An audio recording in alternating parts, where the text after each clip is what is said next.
अस्सलाम वालेकुम everyone, my name is Mohammed Ali Majid और आज हम जिस शख्सियत के साथ चाय विद रोड साइड के सेगमेंट पे बैठे हैं, उन्होंने ना सिर्फ फ़ोटोग्राफ़ी को अपना एक एज अ प्रोफेशन लिया बल्कि उसको आगे एज एन एजुकेशन भी लोगों में इनेबल करने की ज़िम्मेदारी ली। जी हाँ, मैं यहाँ पर मौजूद हूँ सैयद अकबर के साथ। अस्सलाम वालेकुम, कैसे हैं आप? कैसे हैं? अल्हम्दुलिल्लाह। तो सर, आप ज़रा बताएंगे हमारे व्यूअर्स को कि हु इज़ सैयद अकबर और हु इज़ सैयद अकबर? यार ये तो मैं भी ढूंढ रहा हूँ आजकल, आज तक। हो सकता है जर्नी आगे भी चले।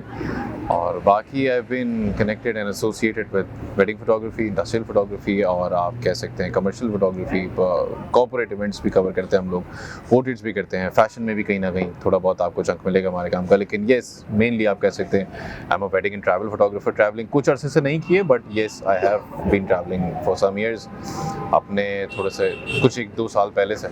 अब हो सकता है ये कह सकते हैं कि आपके काम की मसरूफियत की वजह से उतना वक्त नहीं मिल पा रहा या कुछ है, लेकिन इंशाल्लाह ऐसी कोई चीज़ें ज़रूर प्लान करते रहते हैं। बाकी with photography I have been also teaching in some universities as well, जैसे कि आपकी बहरिया यूनिवर्सिटी हो गई, इकरा यूनिवर्सिटी हो गई और 2-3 कुछ प्राइवेट इंस्टीट्यूशंस हैं और जगहों पे। तो yes, it has been going good. That's amazing. Honestly आपके बारे में जो जितना मैंने सुना है, तो that has been an inspiration for a non media student like मी।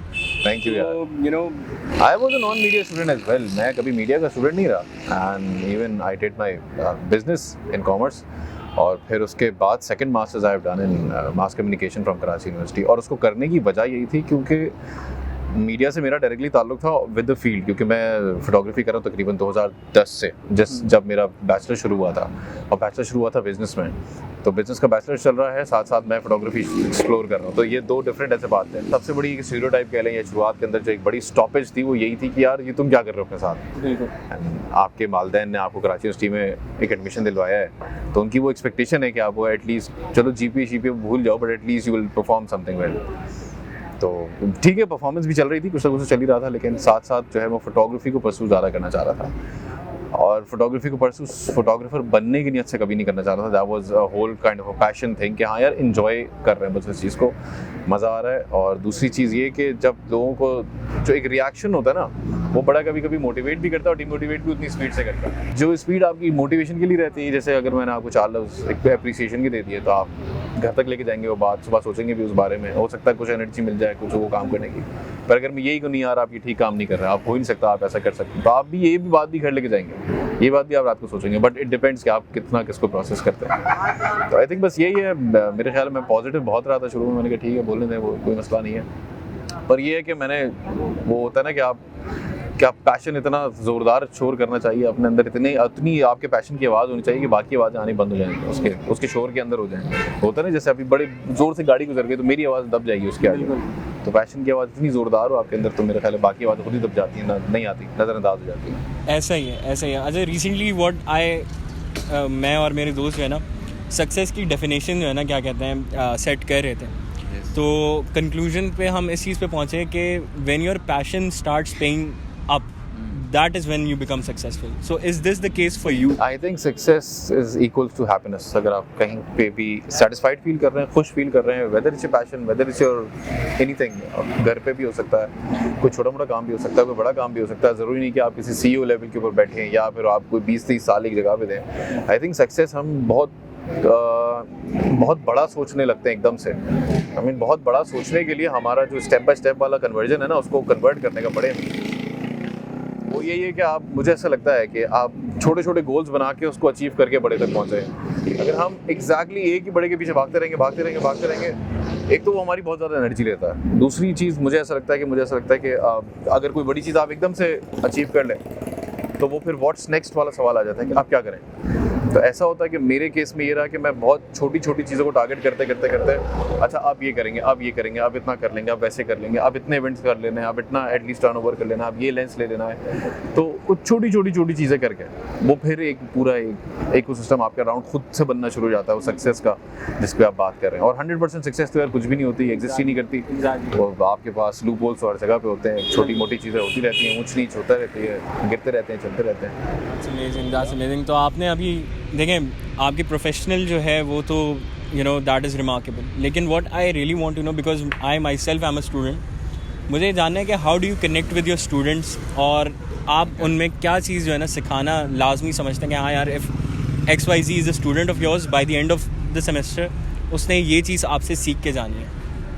देखिए, मैं एकेडमिकली तो मीडिया स्टूडेंट्स को पर्टिकुलरली फोटोग्राफी और उनकी एडिटिंग वगैरह सिखाता हूँ। अब क्योंकि फोटोग्राफी एक बड़ा, मैं समझता हूँ कि एक बड़ा फिलोसफिकल चैप्टर है या फिलोसफिकल सब्जेक्ट है टू स्टडी एंड रीड, क्योंकि उसमें आप लोगों को रीड कर रहे होते हैं, जगहों को ऑब्जर्व कर रहे होते हैं, एक्सप्रेशंस को ढूंढ रहे होते हैं। आई मीन, ये कोई आम इंसान वाली बात नहीं है। ऐसे चाय के होटल पे अगर हम बैठे हैं, बात कर रहे हैं, तो हमें हर तरफ से शोर आ रहा है। हमें पता है कि यार ये पीछे दरख्त लगा है, इधर गाड़ी लगी है, इसमें लोग होंगे, इसमें परिंदे होंगे। हमें देर आर डिफरेंट एटमॉस्फेयर, एक साए के अंदर बैठे हैं, पीछे धूप होगी, यहाँ इतना मौसम होगा। तो ये एज अ फोटोग्राफर आप हर चीज़ ऑब्जर्व कर रहे हैं। मेरे फेस पे यहाँ से लाइट आ रही है, आपके फेस पे यहाँ से लाइट आ रही है। आई मीन, ये जो ऑब्जर्वेंस है, ये ऑब्जर्वेशन की जो एक पावर है, आप कह लें कि आप इसको अपने अंदर ये कैटेगराइज भी करना पड़ता है आहिस्ता आहिस्ता जाके कि यार किस लेवल के ऊपर हम ऑब्जर्व कर रहे हैं चीज़ों को। फिर आहिस्ता आहिस्ता इसको कैमरे के साथ प्रैक्टिस करें, फिर अपनी पिक्चर्स के अंदर देखें। अच्छा, एक बड़ा पार्ट ये होता है कि यार पिक्चर्स तो ले ली, वीडियोस तो बना ली, कि अब हमें उसमें वो होता है ना कि यार अमेंडमेंट करेंगे, यार अब ये ठीक नहीं आया, वो ठीक नहीं आया। वहाँ से आप सीखना शुरू करते हैं, वहाँ से आप ग्रो करना सीखते हैं। तो मेरी स्टूडेंट्स के साथ यही हमेशा से अप्रोच होती है कि यार वो उनको लाइफ और प्रैक्टिकल सिचुएशन के अंदर डाल के जितना भी हम फोटोग्राफी और वीडियो मेकिंग सिखा सकें। मेरे ख्याल से बेहतर पार्ट ये है कि मैं खुद भी प्रैक्टिसिंग एक फोटोग्राफर हूँ और ख़ुद भी मार्केट में रोज़ाना उतर के कहीं ना कहीं काम कर रहे होते हैं और वही काम सुबह जाके सिखा रहे होते हैं। तो आई थिंक वो मुझे कनेक्टेड लगता है कि यार हाँ, आज के दौर में मैं काम भी कर रहा हूँ और सिखा भी रहा हूँ। आई मीन, ऐसी कोई बात नहीं कि जो लोग काम नहीं कर रहे और सिर्फ टीचिंग कर रहे हैं वो कुछ गलत कर रहे हैं, ऐसी कोई बात नहीं है। मैं सिर्फ अपने बात से रिलेट करके ही कहना चाह रहा हूँ कि अरे वाह यार, चाय वाय भी आ गई माशाल्लाह। हमारे चाय विद रोड साइड का जो है ना एक बहुत सेगमेंट है कि we stay connected to our roots, जहाँ पे जो है ना ऐसी गपशप लगती है। अच्छी है। तो चाय मग भी आपके अपने बिल्कुल मग, और इस पे जो है ना चाय वाले का सिग्नेचर जो है ना क्या कहते हैं, बेहतरीन हो गया। तो यस, तो आपकी बात बिल्कुल सही है। टू आप पढ़ा भी रहे हैं, साथ प्रैक्टिस भी कर रहे हैं, तो I feel like you are the most relevant at this, relate कर पाते हैं। और मैं एक चीज़ और भी करता हूँ, थोड़ी सी नॉन सीरियस लगती है कभी कभी किसी लोगों को, या स्पेशली अगर अपने बड़ों से बताओ तो कहते हैं यार ये क्या तरीका है, ऐसा तो नहीं होता। क्योंकि मेरी टीचिंग का जो सफ़र शुरू हुआ था वो कोविड से 1 साल पहले हुआ था। तो कोविड से 1 साल पहले वाला तो आपको क्लियर पता है कि क्या हसल बसल थी, और हम अपनी पीक पे और हर तरफ काम चल रहा है, अच्छी इकॉनमी चल रही है, बेहतर हालात थे लोगों के। तो उसमें स्टार्ट किया था, तो एनर्जी लेवल बहुत हाई था। तो जब एक आध सेमेस्टर गुजर गया, पहला सेमेस्टर मेरा गुजरा था और उसके बिल्कुल जैसे सेकंड सेमेस्टर शुरू हुआ और उसके विद इन मेरा ख्याल 1 आध वीक के अंदर कोविड आ गया था। और कोविड जब आया, आपको पता है कि सारी universities shut down, online classes का शिफ्ट, और वो कैसे होगा। और मेरा कोर्स एक टोटली प्रैक्टिकल कोर्स, जिसके अंदर मुझे पकड़ा कि कैमरा को बताना है कि बेटा ऐसे बटन दबाएं, ऐसे करना है, लाइट को ऐसे उठाएं, फ्लैश को ऐसे चलाएं, this is the shutter speed, this is the aperture. और अब वो हम ऑनलाइन कैसे करेंगे, जूम के ऊपर मैं कैसे करूँगा, या मैं किसी के घर जाके तो कर नहीं सकता था। कोविड था, हमें भी डर था कि यार हमें कुछ ना हो जाए, हमारी वजह से किसी को कुछ ना हो जाए, किसी की वजह से हमें कुछ ना हो जाए, अपने घर वाले भी बचाने, अगले के घर वाले भी बचाने, सब इम्पोर्टेंट है ऑब्वियसली। तो वहाँ एनर्जी का बहुत, एक समझ लें कि एक ड्रॉप डाउन हो गया, एकदम टावर से किसी ने फेंक दी एनर्जी उठा के। और हमने कहा यार अब कैसे बढ़ाएं। अब यूनिवर्सिटीज़ के अंदर भी मीटिंग्स हुई, ऑनलाइन मीटिंग्स हुई कि भाई क्या किया जाए। तो मैंने ऐसे ऑब्जर्व किया अपने अराउंड कि आपने मेरे ख्याल ये भी देखा होगा कि कोविड के टाइम्स पे कितने सेलिब्रिटीज़ आपके लाइव आते थे, बड़े सेलिब्रिटीज। हाँ, इंस्टाग्राम पे आ गए, यूट्यूब पे अपने लाइव कर रहे हैं बड़े सेलिब्रिटीज़। रॉजर फेडरर और वो रफा नडाल भी बैठ के लाइव कर रहे हैं। मतलब आप सोचें, जिनको आपने कभी ज़िंदगी में किसी इंटरव्यू के ऊपर भी नहीं देखा, वो लोग बैठे हैं। माइकल शूमाकर लाइव बैठा हुआ है, क्रिस्टियानो रोनाल्डो लाइव बैठा हुआ है, बड़े सेलिब्रिटीज़ दुनिया के। मतलब ये वो लोग, इनको कम से कम 1-2 बिलियन लोग जानते हैं, ये वो लोग हैं। मैंने कहा यार ये कितनी बड़ी रेलेवेंस है। अगर ये लोग अपनी टारगेट, इंडिया के अंदर मेरे ख्याल उन्होंने एक फंड रेजिंग रखी थी जिसके अंदर हर एक घंटा जाके अमिताभ बच्चन जा रहे हैं लाइव, शाहरुख खान जा रहे हैं लाइव, अरिजीत सिंह जाके बैठी गाने में जा रहा है लाइव, तो उससे वो फंड रेजिंग करते थे। मैंने कहा यार कितना मास है इसको, अगर ये लोग कर सकते तो वाई नॉट अस, हम टीचर्स क्यों नहीं कर सकते। तो मैंने क्या किया, मैंने एक पेज बनाया इंस्टाग्राम के ऊपर और उसमें अपने सिर्फ स्टूडेंट्स को ऐड किया और मैं लाइव जा के पढ़ाने लगा। तो अब उसके साथ क्या हुआ, क्योंकि उस इंटरफेस से उनकी रेलेवेंस बहुत ज़्यादा थी। हर बच्चा रात दिन इंस्टाग्राम यूज़ कर रहा था, उसको मेरी क्लास के लिए वो इंस्टाग्राम व्हाट्सएप सब छोड़ के जूम पर आना पड़ता था। तो वो एक होता था कि ऑब्वियसली फ़ोन तो एक ही आपके हाथ में, लेकिन आपको पता है ना कि यार मेरा शिफ्ट चेंज हो रहा है। अब मुझे, क्योंकि जूम खुला जितनी देर रहेगा ना, आपको दिमाग में चलता रहेगा यार मेरे इंस्टा पे क्या चल रहा है। इंस्टा ही खुला होगा तो फिर क्या दूसरी जगह दिमाग नहीं जाएगा। तो हमने कहा ठीक है, इंस्टा पकड़ते तुम्हारा।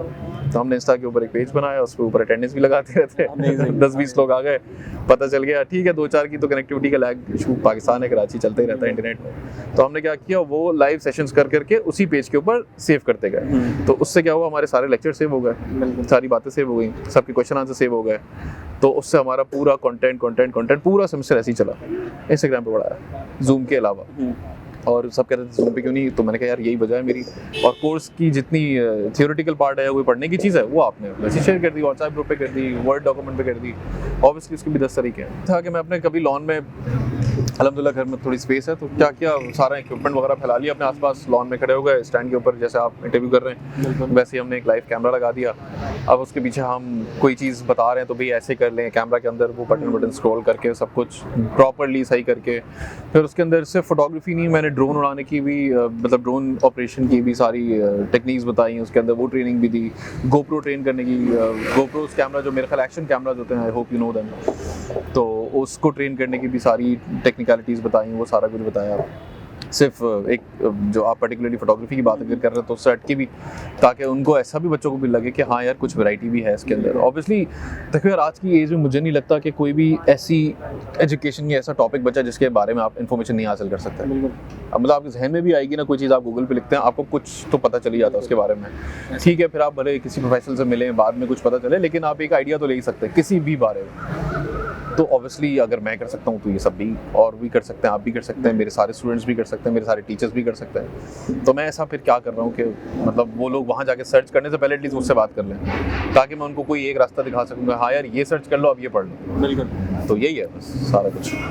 So that's nice. So are like local clients easier to deal या फिर corporate ones are preferred? ये पर्सनल ओपिनियन पूछ रहा हूँ आपका। यार आई थिंक अगर आपकी डीलिंग सही है, अगर चाय के ढाबे पे बैठे हैं तो थोड़ा सा सीधी बात करूँ, अगर आप अपने मामलात में सीधे हैं, आपको पता है कि आपने ऐसे करना है और ऐसे ही करना है, तो आप फिर भी चल जाते हैं। अगर आपके अंदर एक अजीब किस्म की फ्लेक्सिबिलिटी है कि हाँ यार मैं माहौल देख के चलूँगा, तो फिर आपको कोई बिगड़ा हुआ माहौल मिलेगा, कोई अच्छा माहौल मिलेगा, तो आप बिगड़े हुए के लिए आप बिगड़ जाएंगे, क्या सीधे के लिए सीधे चलेंगे।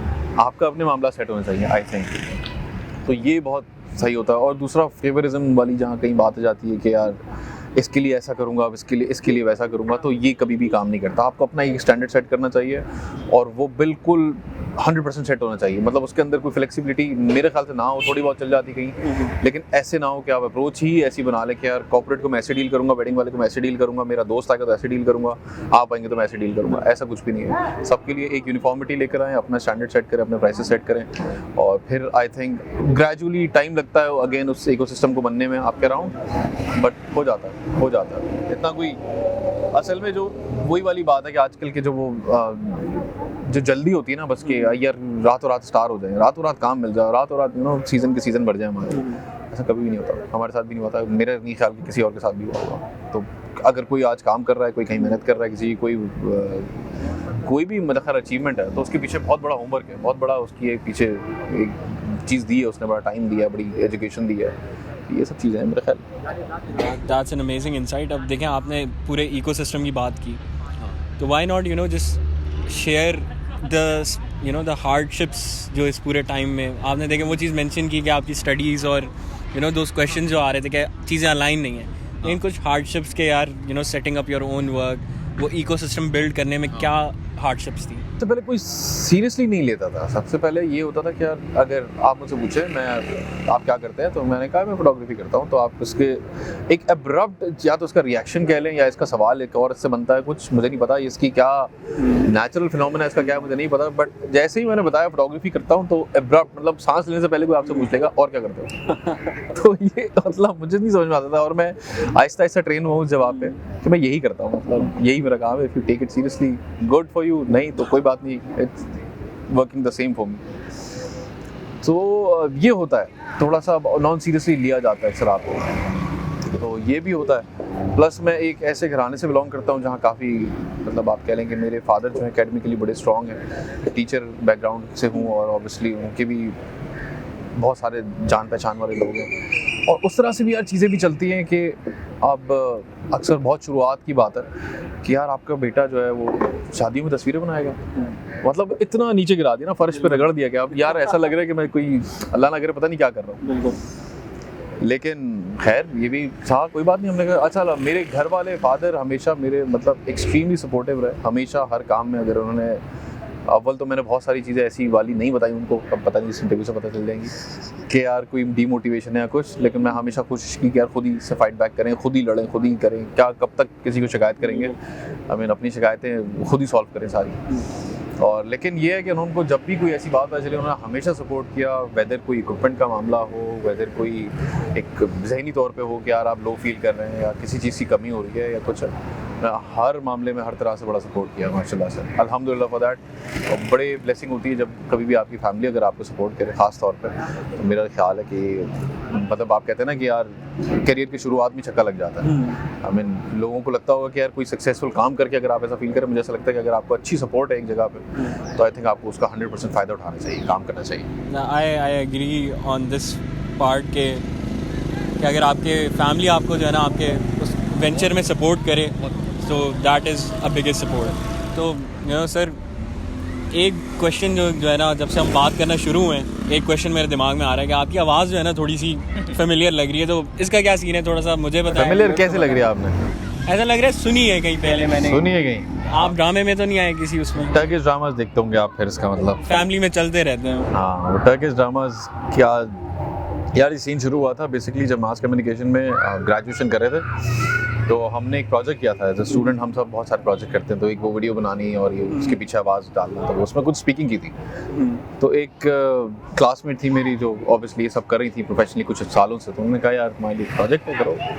तो मैंने कहा यार मैं फोटोग्राफी वैसे तो कर ही रहा था, लेकिन मतलब आप खुद सोचे कि स्टूडेंट लाइफ में आप कोई वल्नरेबल एकदम 22-23 साल की उम्र में आपको बोले कि यार आप सिर्फ बोलेंगे आपको कुछ पैसे मिल जाएंगे, बोले यार ये तो सबसे बेहतरीन काम है, मतलब बताओ इसमें तो कोई ना मेहनत करनी, ना कोई एक्सपीरियंस चाहिए, ना कुछ, और कोई पूछ भी नहीं रहा कि कहाँ से आया हो, वही क्या है, CV भी दिखाओ, कितनी GPA है, ऐसी कोई बात ही नहीं हो रही।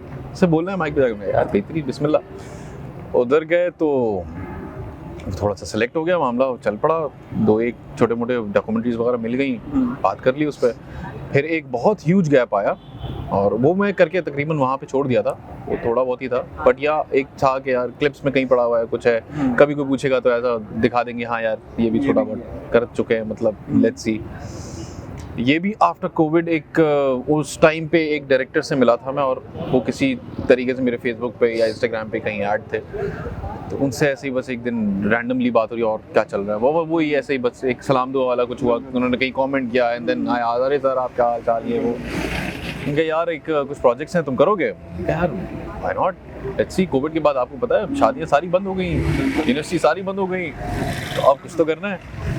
तो हमने कहा अच्छा वो उर्दू वन में डायरेक्टर होते हैं, उर्दू वन चैनल में, तो उनसे बातचीत चली, तो वहाँ से कुछ कैरेक्टर्स मिलना शुरू हुए। फिर एक बड़ा मशहूर ड्रामा चला था शजर ममनून, उसमें अभी भी हूँ मैं, उसके तकरीबन सीज़न 4, 5, 6 अब 6 चल रहा है। और उसके अलावा भी काफ़ी सारे ड्रामास थे आज तक, वो 10 तक दिल पे, और वो मुझे सबके नाम नहीं याद, एक वो मिरेकल डॉक्टर था वो भी चल रहा है अभी। तो उर्दू वन पे हो सकता है आपने मेरी आवाज़ कहीं ना कहीं सुनी हो, और मैं सबको बताना चाहता हूँ मैं आपके बहुत सारे कैरेक्टर्स को डब कर चुका हूँ। अगर आप देखते हैं तो, अगर आप नहीं देखते कोई बात नहीं, बट आई विल प्रेफर कि अगर आप देख लो तो अच्छा ही है, मतलब क्या है। That is amazing. और अगर कोई ड्रामा मिस आउट भी हुआ है तो मैं तो डेफिनेटली देखने वाला हूँ। ड्रामा वाले देखे ना देखे, मेरा सीन देख लिएगा बस काट के बिल्कुल सर, सुन लिएगा बल्कि, क्योंकि शक्ल तो आ नहीं थी उसमें, सिर्फ आवाज़ आ रही। आवाज़ बिल्कुल वाई तो ये बस फोटोग्राफी के साथ साथ वॉइस ओवर्स ऑब्वियसली रिलेटेड तो नहीं है, एक कैमरे के पीछे है, एक माइक के पीछे है, दोनों बहुत अलग है, लेकिन ये है कि चल रहा है, अच्छा है वो भी, तो वो अच्छा खासा बिजी रखता है वो भी।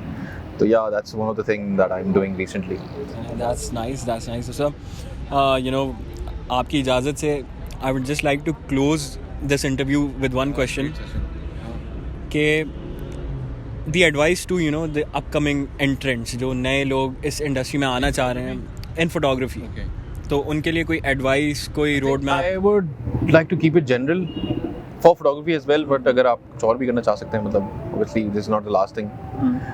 तो यार जो सबसे बड़ी एक चैलेंजिंग बात लगती है, और मतलब इस हद तक चैलेंजिंग है, मतलब मुझे लगता है कि कमी है इस पूरे माशरे में और एक नए आने वाले जनरेशन में, और उसकी जो आदत है ना वो हमें इसने लगाई है, हमारे फ़ोन्स ने, आपके हाथ में भी है। आप एक बात खुद से आप ऑब्जर्व कीजिएगा या अपने माइंड में ज़रा सा इमेजिन कीजिएगा इस चीज़ को। आपने इंस्टाग्राम पे कोई चीज़ पोस्ट की, आपने फेसबुक पे कोई चीज़ पोस्ट की, कितने सेकंड के बाद आप चेक करेंगे कि मेरे पास पहला लाइक आया नहीं आया? इमीडिएटली। मतलब इवन आपने 1 सेकंड भी बोलना गवारा नहीं कि आपने कहा इमीडिएटली। ऐसे रिफ्रेश करना शुरू कर देंगे, क्या हो गया, कोई मसला तो नहीं आ रहा, चल नहीं रहा क्या? वो मतलब मैंने प्राइवेट तो नहीं कर दिया इस चीज़ को, पब्लिक है भी नहीं।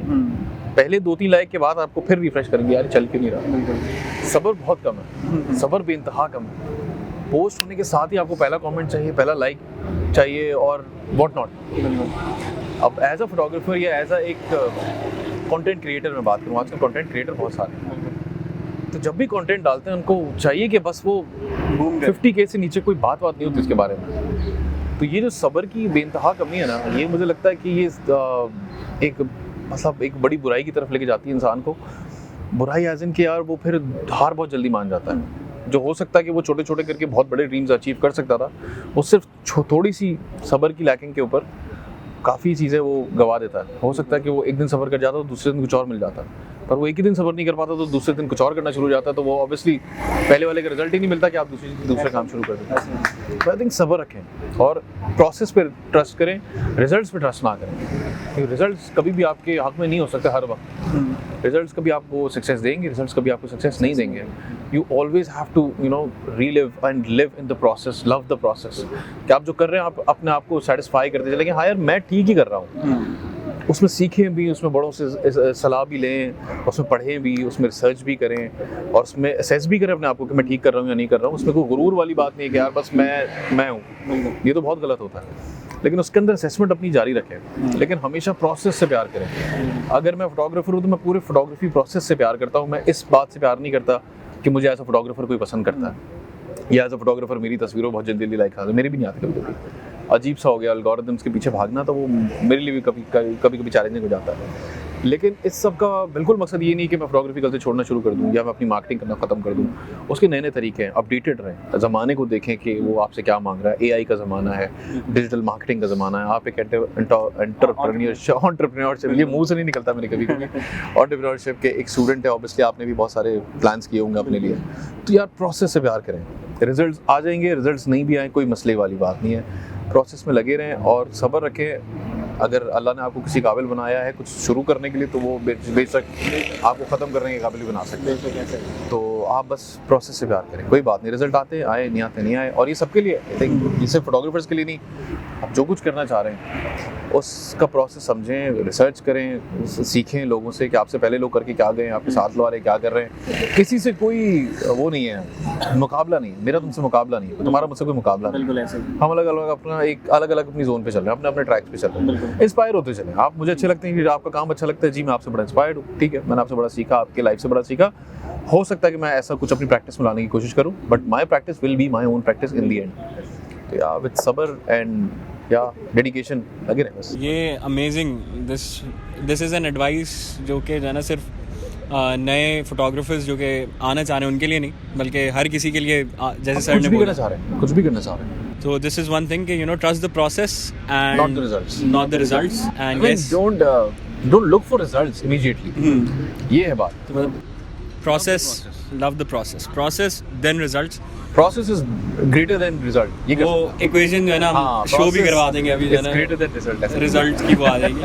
बाकी sir thank you so much for being so inspirational for us and I hope कि हमारी इस वीडियो से कुछ लोग आपको रीच आउट करें, they ask you questions and you जो है ना इसी तरीके से आप लोगों को इनेबल करते जाएं, एम्पावर करते जाएं। यस इंशाल्लाह। And thank you so much for your time. You most welcome बड़ी। It was great having you guys और बहुत अच्छा लगा, जबरदस्त सेशन है। चाय पिए हुए ऐसे होटल पे बहुत टाइम हो गया था और मुझे ऐसा लग रहा था कि यार मैं पता नहीं कब करूंगा, क्योंकि ऑब्वियसली दोस्तों से कभी मिलना होता है, कभी नहीं मिलना होता है, कभी घर पे मिलना होता है, कहीं और होता है। बट चाय के होटल वाली बैठक मैंने बहुत दिन बाद लगाई है और बड़ा अच्छा लगा। ये ऐसे खुले दरख्त के नीचे चाय और इट्स अ ग्रेट एक्सपीरियंस। और यहाँ पे मग्स बहुत अच्छे हैं, चाय बिल्कुल एक वाइब इंडिया, बिल्कुल वाइब वाला है। That's all from our side. Thank you so much for joining.